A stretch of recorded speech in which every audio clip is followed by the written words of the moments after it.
Hi, പത്തരമാറ്റിൻ്റെ പുതിയൊരു വിശേഷത്തിലേക്ക് എല്ലാ കൂട്ടുകാർക്കും സ്വാഗതം. അങ്ങനെ കിരൺ ബീച്ചിൽ ആദർശിനെ ഇങ്ങനെ വെയിറ്റ് ചെയ്ത് നിൽക്കുകയാണ്. അപ്പോഴേക്കും ആദർശ് അങ്ങോട്ടേക്ക് വരുന്നുണ്ട്. എന്താ ഏട്ടാ റിസൾട്ട് എന്ന് ചോദിക്കുന്നുണ്ട്.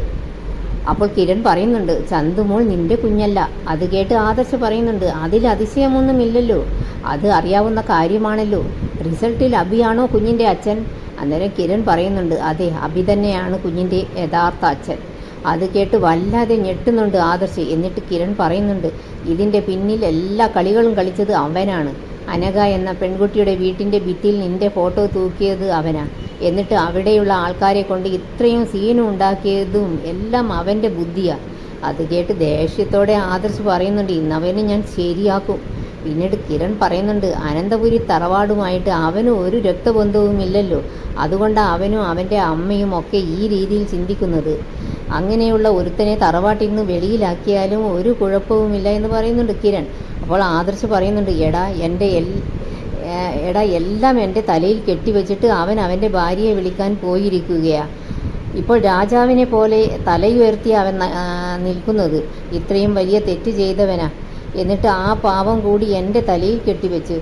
ഏതായാലും തെളിവ് ഇപ്പോൾ എൻ്റെ കയ്യിലുണ്ടല്ലോ. ഇനി അവൻ എന്തെങ്കിലും പ്രശ്നമുണ്ടാക്കിയാൽ അവൻ വിവരം അറിയും. അവനും അവൻ്റെ ഭാര്യയും കുഞ്ഞുമായിട്ട് ഇങ്ങോട്ട് വരട്ടെ, അവനെ ഞാൻ എന്താ ചെയ്യുക എന്ന് കാണിച്ചു കൊടുക്കുന്നുണ്ട്.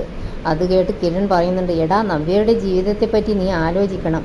അവൾ ഒരു കുഞ്ഞുമായിട്ടാണ് അനന്തപുരി തറവാട്ടിലേക്ക് വരുന്നത്.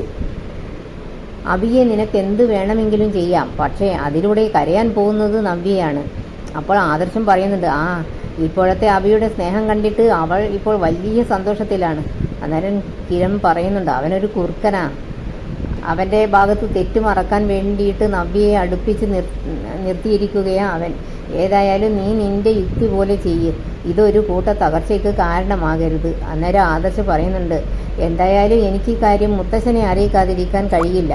എന്നിട്ട് കാണാടാ, താങ്ക്സ് എന്നും പറഞ്ഞിട്ട് ആദർശ് മടങ്ങുമ്പോൾ കിരൺ പറയുന്നുണ്ട്, ഇടയ്ക്ക് വിളിക്കണേ എന്ന് പറയുന്നുണ്ട്. എന്ന് പറയുന്നുണ്ട് ആദർശ്. അങ്ങനെ ആദർശ് അനന്തപുരി തറവാട്ടിലേക്ക് വരുന്നുണ്ട്. നിങ്ങൾക്ക് ഈ വീഡിയോ ഇഷ്ടപ്പെടുമെന്ന് വിശ്വസിക്കുന്നു. ഇഷ്ടപ്പെട്ടാൽ സബ്സ്ക്രൈബ്, ലൈക്ക് ചെയ്ത് സപ്പോർട്ട് ചെയ്യാൻ മറക്കരുതേ കൂട്ടുകാരെ. Thank you.